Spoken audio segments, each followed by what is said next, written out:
Thomas, good to see you. Today we are talking about conversion as a gift to your beneficiaries. When Mhm. considering which assets to leave your beneficiaries, there is one asset that is loaded with taxes, Mhm. IRAs. So Mhm. inheriting an IRA is very different from inheriting a Roth IRA. Explain the difference between taking distributions from a traditional IRA versus a Roth.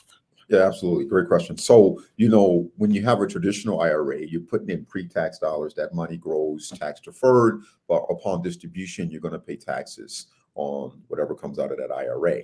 That's contributions and also gains. The Roth is the contrary. You're still going to get tax deferred growth when you put the money in, but it's after tax money. And then when the money is distributed after 59 and a half, you don't have to worry about paying taxes because the money's already been taxed. So that's the main difference between the two. And when that money flows to your beneficiaries, because that pre-tax dollar in the IRA, traditional IRA, it's not taxed.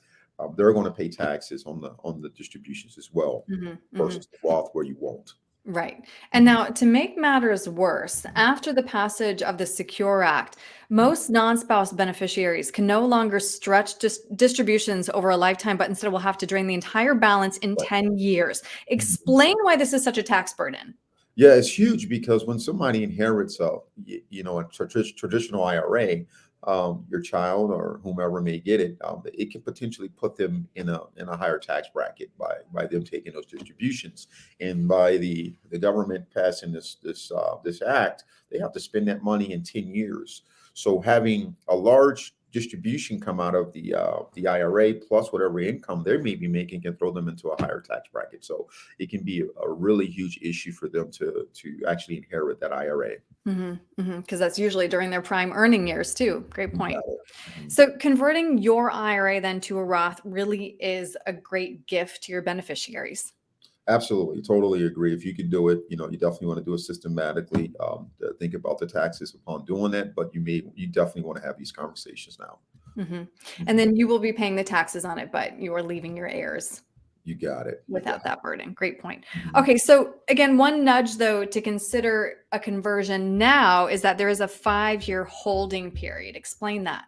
Yeah, so basically, when you put your money into a Roth IRA, there's a clock that starts. So if you do start taking, distributions out of that IRA, the Roth IRA rather, if it hasn't met that 5-year period, the earnings can be taxed. So even if you do pass away and it goes to your beneficiary, that 5-year clock still has to be satisfied. So contributions won't be taxed, but the earnings will be. Mhm, mhm. So if somebody wants to talk to you then about getting that conversion started, Thomas, what's the best way to reach you? Oh, yeah, definitely. Reach out to me through my website at martinheritagegroupllc.com. You can give me a call at 651-503-6064. You can also reach me via email at info@martinheritagegroupllc.com. And then I'm on all social media websites at Martin Heritage Group. Mhm. All right, Thomas, thank you. Thank you.